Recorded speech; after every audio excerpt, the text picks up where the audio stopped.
And now we are recording. So in tonight's session, our host, Michelle Bryant, will be discussing humor in picture books as an addendum to her last session. If you guys did not see that, I don't know if you've noticed when you register on that page, if you just scroll down a little bit, you'll see recordings of the previous months. So our last one was also on humor, but we loved it so much, we wanted more. So welcome everybody, both in person and those who are going to be watching the recording. My name is Annie Harmon. I'm the co-regional advisor for SCBWI Houston, aka Scribby. For anybody new, we've been meeting for this picture book study since May, usually on the fourth Tuesday of each month to study what works in picture books. This time's just an odd scheduling, which I did a special, I don't know, let's stop blaming me. So that's our normal schedule. This is our last one for the year. We'll be starting back up again. If all goes well, we'll be starting back up again at the new year. So if you're working on a picture book, and this sounds like something that would be helpful to you, go to SCBWI Houston events and register for the following picture book study, which, next year. And we'll get you the link the day of. While you're there, check out any other events we have and see if those would serve you as well, because SCBWI is committed to helping writers improve their craft and find their community. So now a little bit about our host, Michelle, as well as serving as the new member coordinator. So if you were new, since she has started this position, she would have been the first one to reach out and say, hey, if you have any questions, come to me. So she is our new member coordinator for the Houston SCBWI chapter. Michelle is also a case manager working with an agency that helps home families, that was a lot of H's in one. To balance out this very serious work life, she makes her illustrations playful and silly, and she never gets tired of talking about kidlit topics. So I can't speak for all of y'all, but I truly appreciate all of the work she is doing for us. And with that, I'm going to hand the platform over to her. Hi. So as you can see here, this is a deeper dive into humor. So the last presentation actually ran a little bit short. I divided up and gave examples for, I think, 5 different types of humor, but only read from one example. And people were asking, can we go into some of the other examples and discuss and have more discussions? So that's why we're meeting again and covering the same topic. I did want to be transparent. I'm not yet published. So everything that's happening here is us studying people who are published and discussing it together. So anyone, you don't have to be an expert to come to this and to talk and to have an opinion. So please feel free to jump in. This is meant to be kind of, I wouldn't say collaborative, but a study space. And this is where we learn and discuss. And then at the end of the presentation, we'll stop the recording and then go in and kind of maybe some of our books or our ideas together. So that's one of the benefits to coming to these live, is you get to have that really fun back and forth at the end. But of course, if you're unable to attend, there's still hopefully a lot that people can get in value from the presentation even before that point. So let's jump in. So the objective is to discuss different types of humor found in picture books. And then I'll read an example from the different categories. And then at the end, we'll brainstorm how we can incorporate these topics into our own work. So humor, there's a lot of different definitions. Some of the ones I found that kind of resonated with me is it's a literary tool that makes audience laugh, or it's intended to be amusing. It could be amusing, comical, incongruous, or absurd. There was a study from Scholastic Kids and Family Reading Report that said more than 50% of children say they look for books that make them laugh, and 47% of parents say they want their kids' books to be funny. So there's a real draw to humor. I was a little surprised it wasn't higher on the kids' part, but 50%, half the market, will take it. So I wanted to ask here, and this is where we get a little discussion at the beginning, is do we have any examples of you think of a book that your kid or a child your life found really funny? Oh, you want us to take mics off and actually answer? Yeah. Gosh, I feel like going to the bookshelf. No, I don't think I'm the one to answer because my kids are all grown up. It's been a hot minute. Oh, you are right. Stephanie says Elephant and Piggy. There you go. Yes, my son loved those ones. And the pigeon books, of course, drives the bus. Yes, I remember there's this rhyming one about a pirate, was hysterical. Don't Eat Our Classmates. Yeah. Excellent. The Book with No Pictures is a huge fave in school. Oh. It Oh, might be and Susan called says, might my be called the grandson, book with no words. I can't remember. no, I think you were, wait, The book with no yes, pictures? Yeah. Yeah. Well, Mhm. right. And then what type of jokes do kids like to make? So Jenny, this might be you. What kind of jokes are they doing? Like jokes, puns all over the place? yeah, bad Bad. joke. My second graders come and give me bad jokes all the time. And Like, Susan's as in- potty humor. Yeah, Humor? Okay, Yep. that's a good point. tons Sue, are Sue agrees with the pee, poop, and fart jokes. yes. Exactly. So like humor. And this is something just that we can think about. What sort of books do adults find funny? Not just the kids, and what kind of books are adults willing to read aloud to their child multiple times? So that's just something we can kind of on is that even possible? Can we think of books, and the books that we read tonight, might those fall under that category? So these are some of the different types of humor. There's more. There's gross, which we mentioned before. These are honestly a really good self-published option. If you go on Amazon, some of these, there will be people making an entire fart series with like reviews on each book. And that's just the review. So although it might be a little harder to get published traditionally, there is a market online, which is what's great about living in 2024. But they are also published. I think Walter the Farting Dog is one of the classics in that category. So the book I chose from this to read is called I Stink by Kate and Jim McMullen. Who am I? I've got lights, 10 wide tires, no AC, not me. I've got doubles, steering wheels, gas pedals, brakes. I am totally dual op. Know what I do at night while you're asleep? Eat your trash, that's what. See those bags? I smell breakfast. Crew, get me to the curb. Lights, blink, brakes squeal, tailgate say, ah. Me, straight into my hopper. Nice toss, guys. Stop. Hopper's full, hit the throttle, give me some gas, rev me to the max, engine, roar. Did I wake you too bad? Pistons, bring on the crusher blade, push back the bags, squeeze them, crush them, mash them, smash them. Whoa, the bags are way compacted. Burp. Ah, I have room for alphabet soup. Get a load of my recipe. Apple cores, banana peels, candy wrappers, dirty diapers, eggshells, fish heads, gobs and gobs of gum, half-eaten hot dogs, icky ice cream cartons, jam jars, kitty litter, lobster claws, moldy meatballs, nasty neckties, orange peels, puppy poo, whale bones too, rotten radishes, smelly sneakers, toothpaste tubes, ugly underpants, vacuum bags, watermelon rinds, extra large t-shirts, year-old yams, zipped up ziti with zucchini. Thank you very much. What's that? You think I stink? Mooey, do I ever? Stunk this bad. Go on, hold your nose, but think about it, without me, you're on Mount Trashorama, baby. Next stop, the river. Lights, flash, driver, reverse. Get me to the barge, hear me blast my backup rap. Beep, beep, hey, beep out of my way. Burp. I'm empty, I'm beat. You're waking up now, but I need some Z's. Back to the garbage crew, hose me down and gas me up. See you tomorrow night, guys. Who am I? The garbage truck. That's who. Okay, so that was a lot. That's kind of an overstimulating book. So, would we say that was a pretty gross book? It was getting there for me. It was getting there. The quail bones, I was a little surprised. Do gross books get published? Well, clearly. That one was published. And how gross would we say is too gross?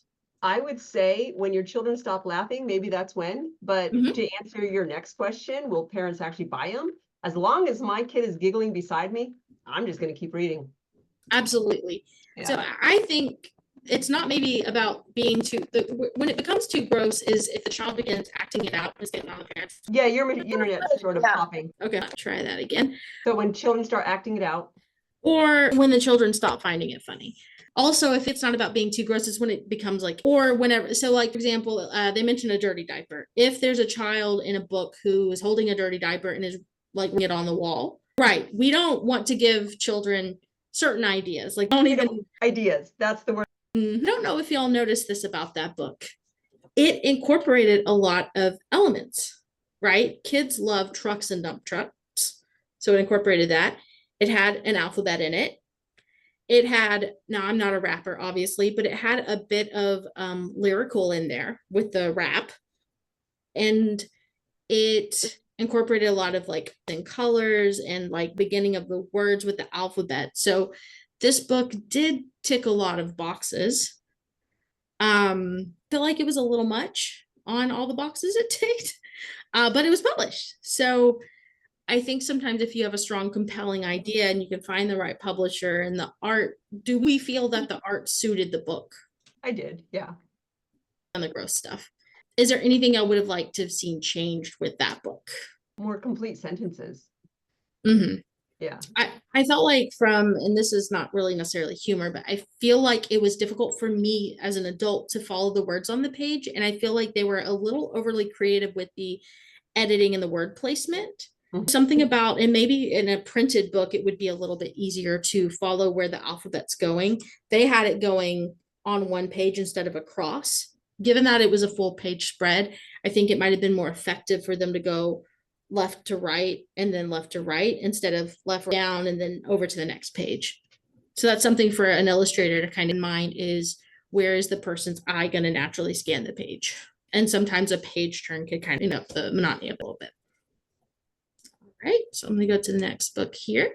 All right, another type of humor is parody. There's not as many of these. I had a little trouble sometimes finding like this for this presentation.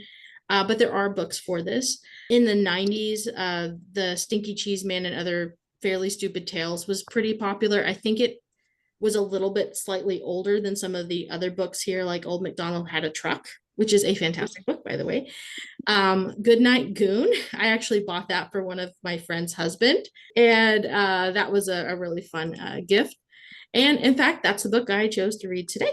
Goodnight Goon and Mary Had a Lab both got me excited because I'm like, I should have thought of that. Those are brilliant titles. They are. In the cold gray tomb, there was a gravestone and a black lagoon and a picture of Martians taking over the moon. There were 3 little mummies rubbing their tummies, and 2 hairy claws and a set of jaws, and a loud screechy bat and a black hat, and a skull and a shoe and a pot full of goo, and a hairy old werewolf who was hollering boo. Good night, tomb. Good night, goon. Good night, Martians taking over the moon. Good night, bones in the black lagoon. Good night, tummies. Good night, claws, and good night, jaws. Good night, moans, and good night, groans. Good night, screechy bat, and good night, hat. Good night, skull, and good night, shoe. Good night, creature.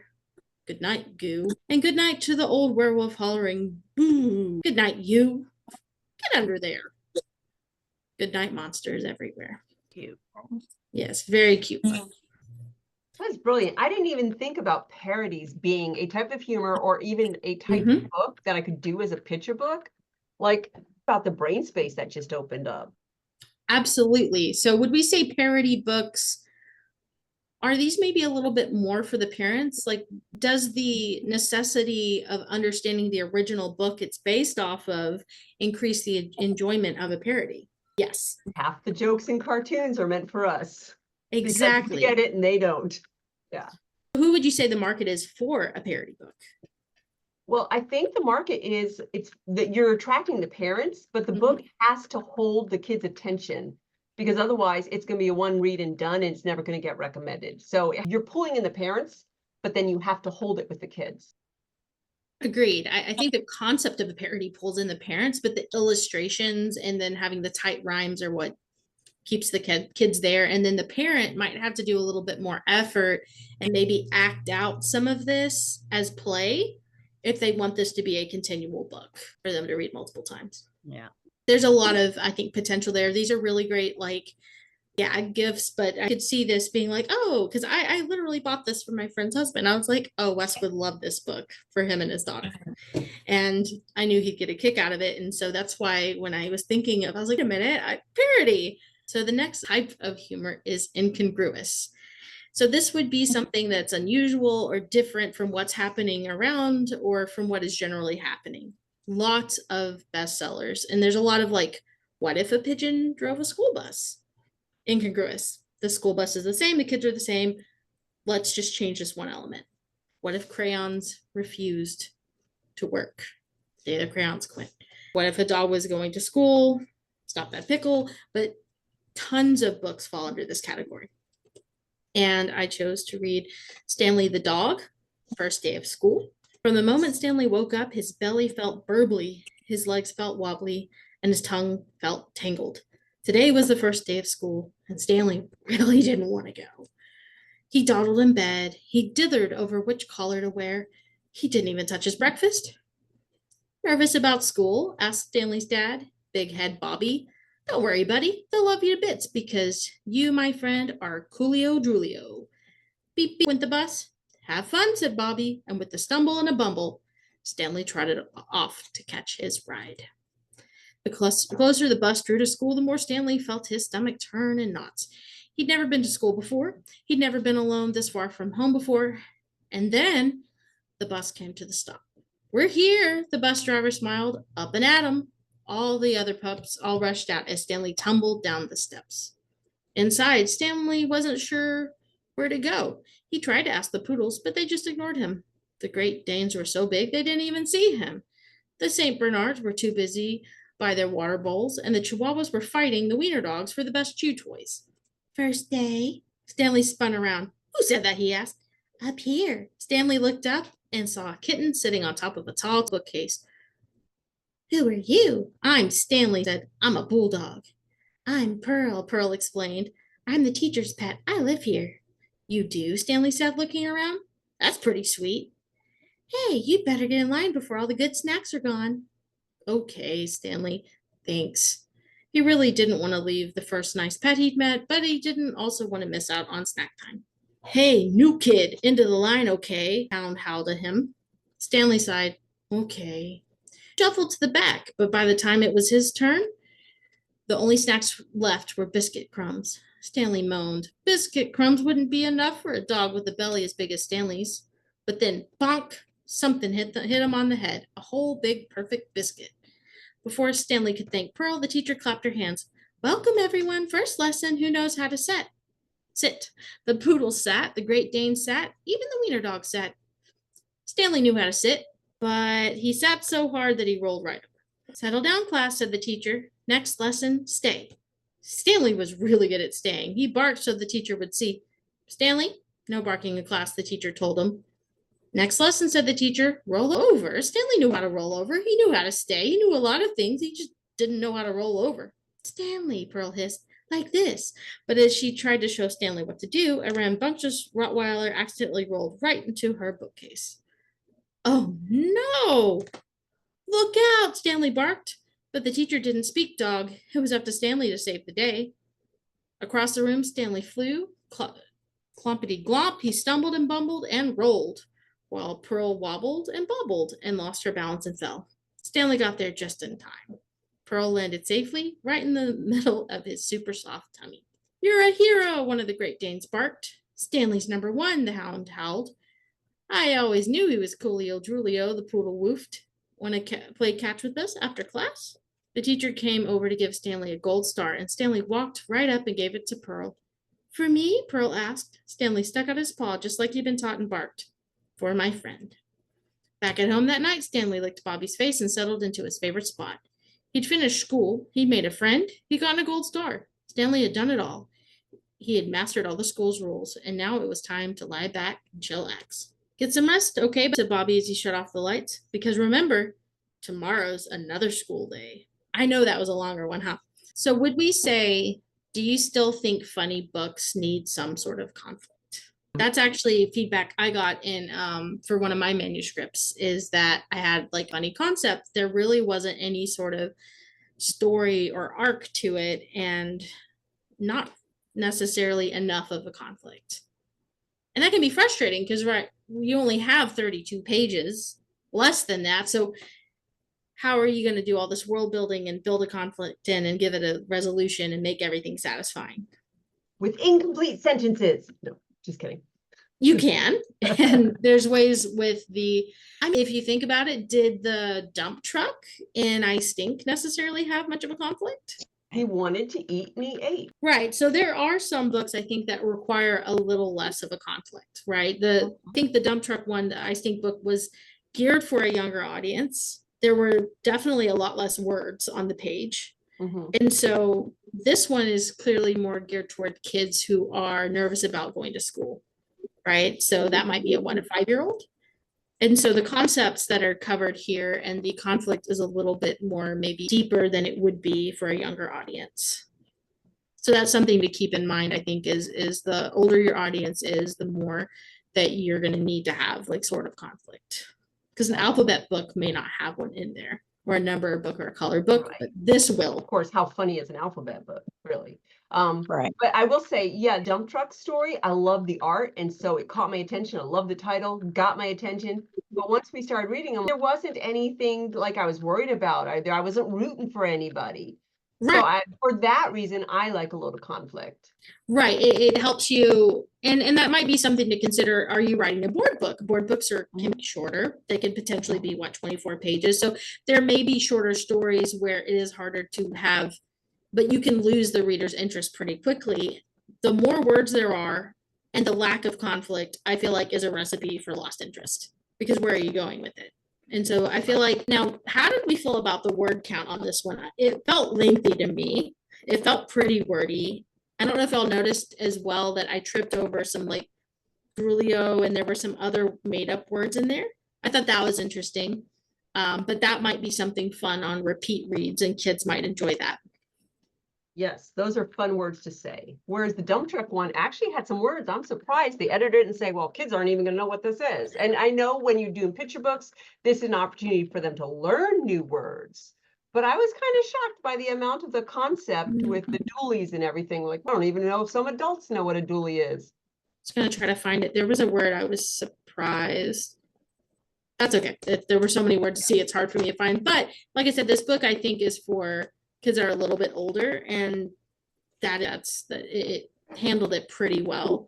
But this book could have a lot of discussion because a lot of things went wrong for Stanley as well. So even though it's a funny book and it's incongruous because it's about a dog going to school, he went through a lot of things. He went through not fitting in, not knowing things that other kids, dogs knew. And so there's a lot of opportunity for discussions and reassurance and a lot of, I don't know, like begin a lot of discussion. So I thought that was interesting. So just because it's a funny book doesn't mean you can't necessarily have those lessons in there. And to me, they felt pretty natural. They didn't feel super contrived. I will say your reading of this inspired me on a book idea. Like reading it, I'm like when I'm writing down the whole idea. So that was pretty good. Yeah, Great reading, Michelle. Thank you.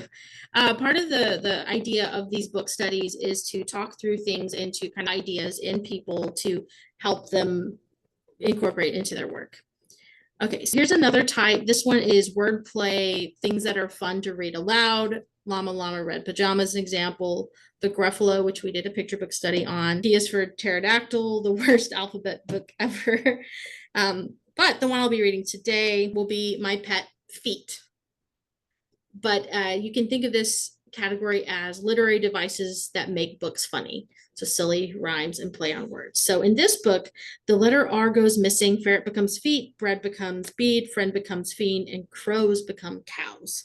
So this one's a little bit older category as well. There needs to, I think, them to really get it and the humor of it, they need to have a certain understanding of English language, but of letters. Yes. Today I woke up and was about to feed my pet when, what happened to my pet feet? I'm pet feet. Why can't I say feet? Doodles, I asked, is that you? What was happening? I scanned high and low and then I saw it. The alphabet on my wall was incomplete. I'm symbol between Q and S, it's gone.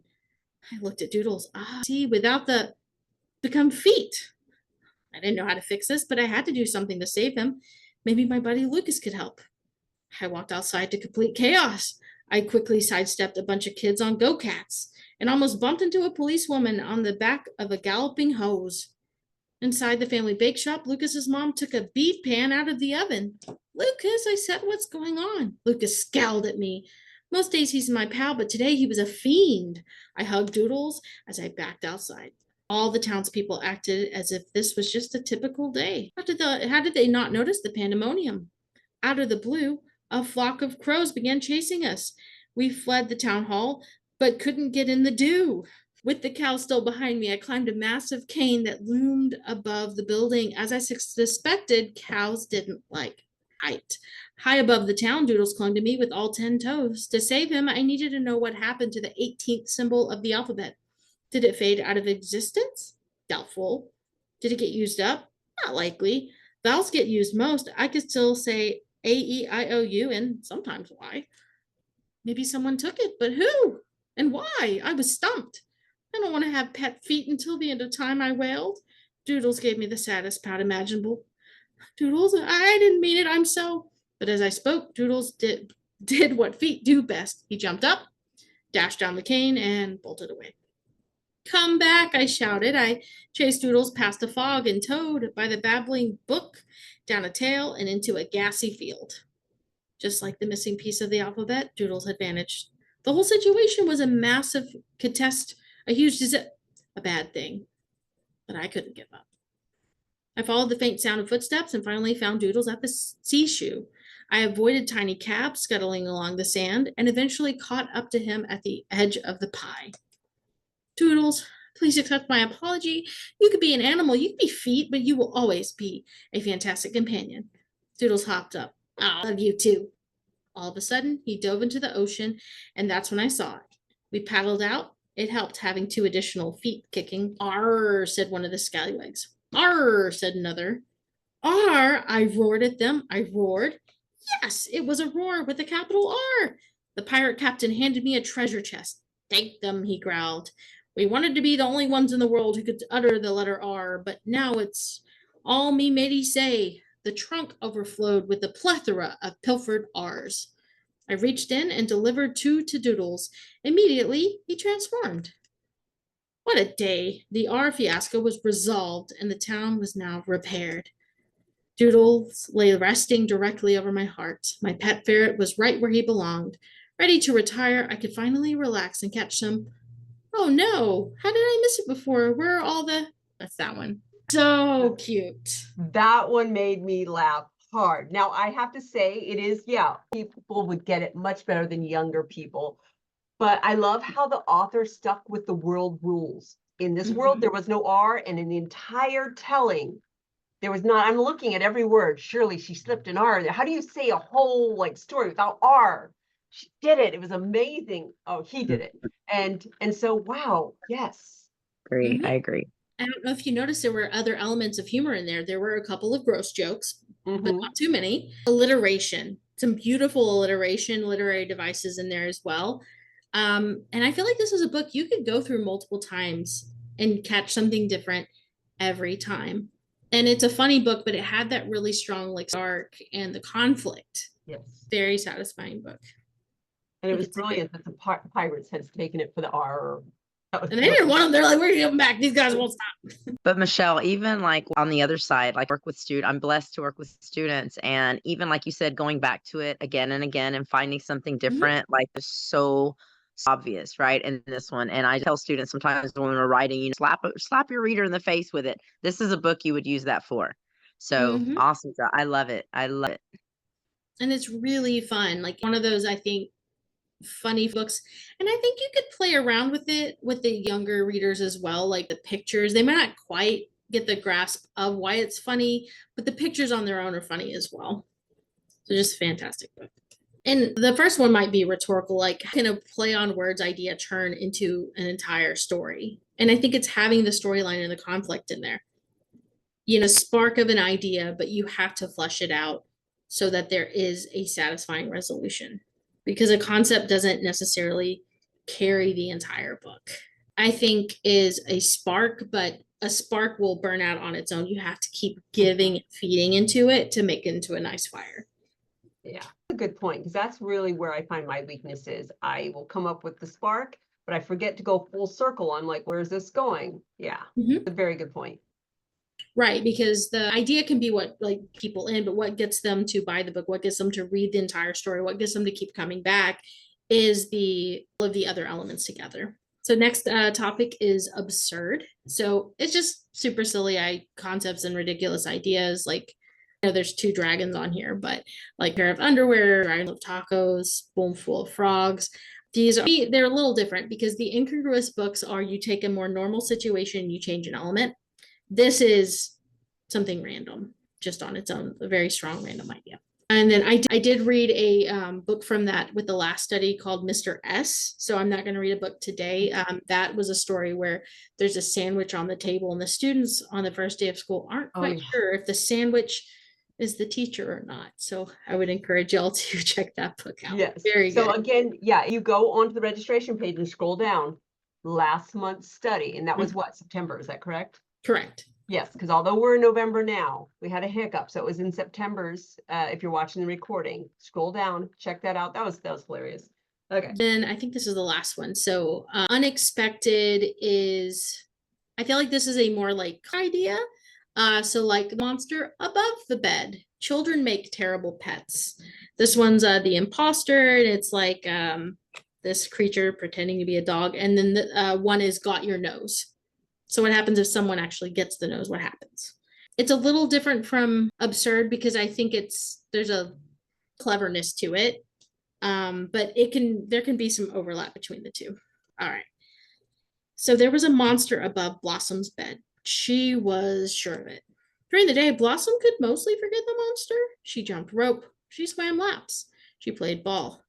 But when it was time to get ready for bed, Blossom's fears came creeping back. She couldn't focus as she washed her face and paws. She got all mixed up when she brushed her fangs and tangled her fur. She even forgot to put on her pajamas before her bedtime story. And then when the lights went out, her troubles really began. There's no such thing as monsters, Blossom told herself. There's no such thing as, Mom, Dad, there's a monster above my bed. By the time her parents made it upstairs, the monster was surprisingly silent. It's sneaky, Blossom insisted. Get some sleep, Mom said with a smile. There's nothing there, Dad said with a big hug. Blossom really wanted to believe him. She tried desperately to believe him, but then a grunt. After another sleepless night, Blossom took matters into her own claws. She prepared everything. Flashlight, check. Long stick, check. Helmet and body armor, check. Blossom climbed through her window and got trapped.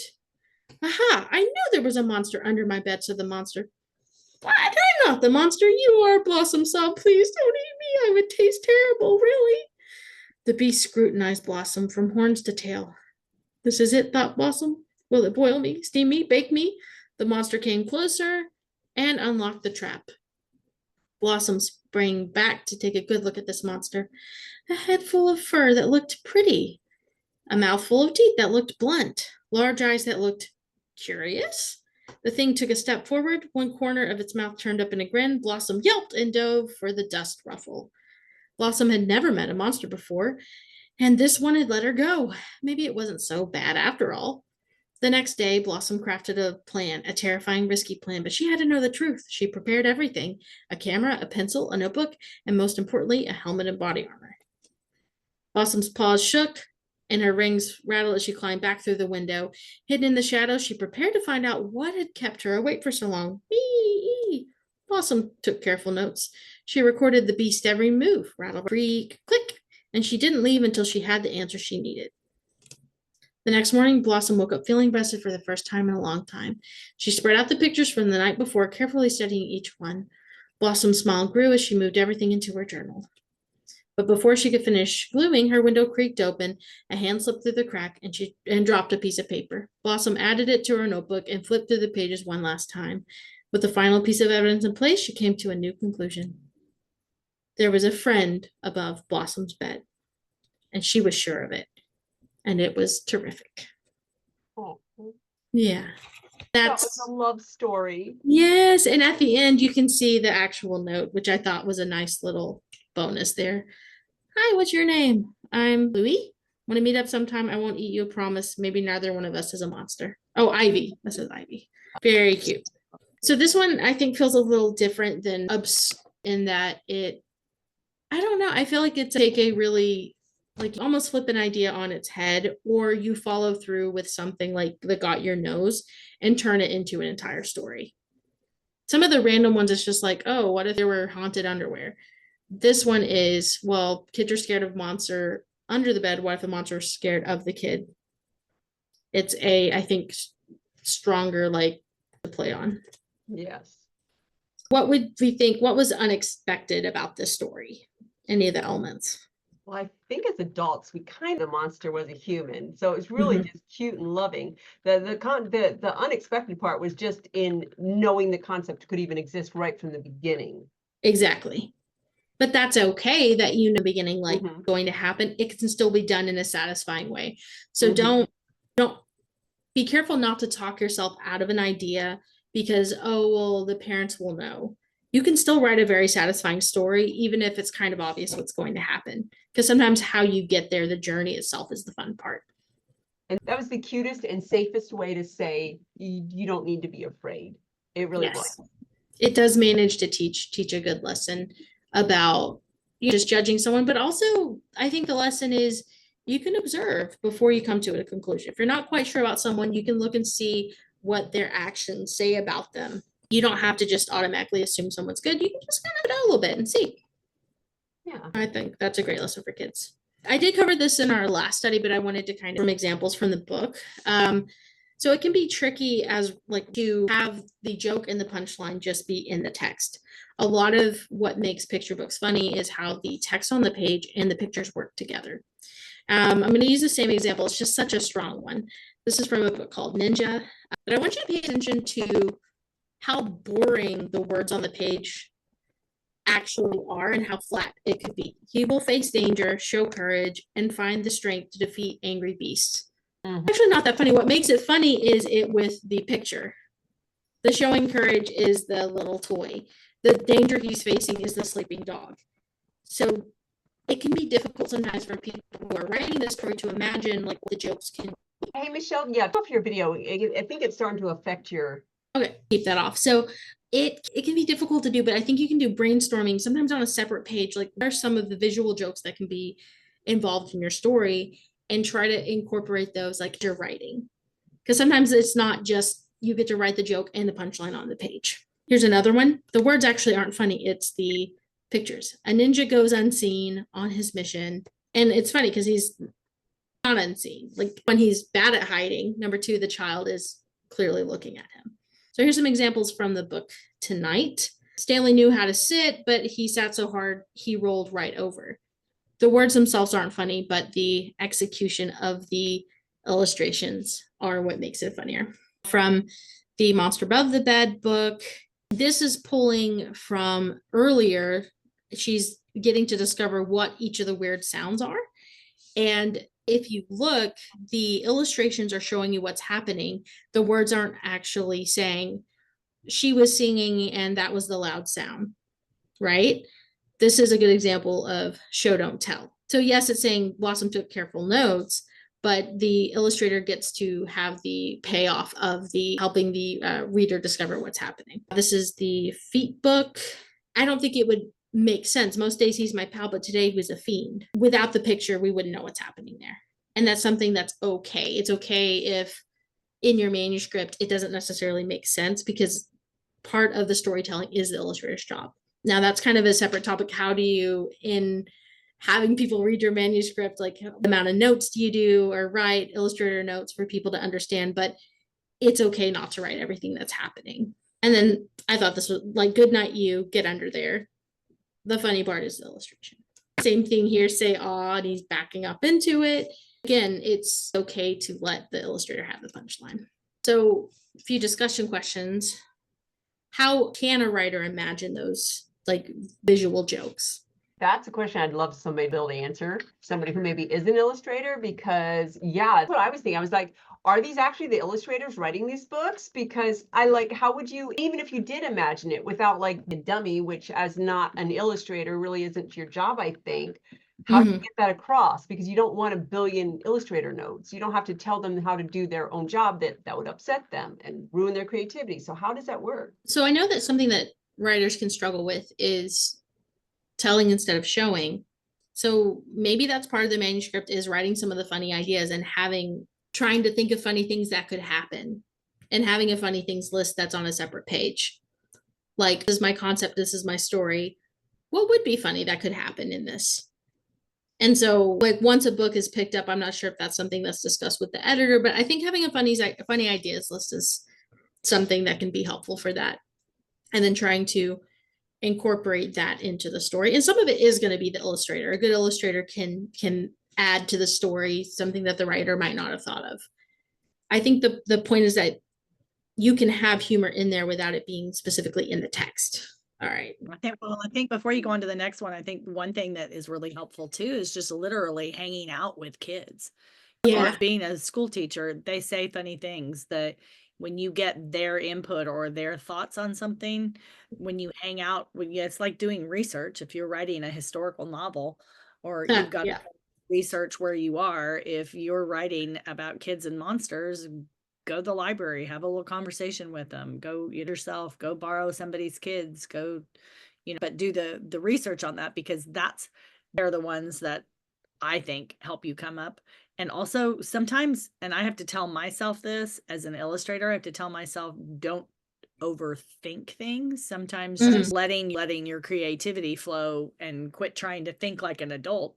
Some things are a lot funnier when you're not thinking like an adult.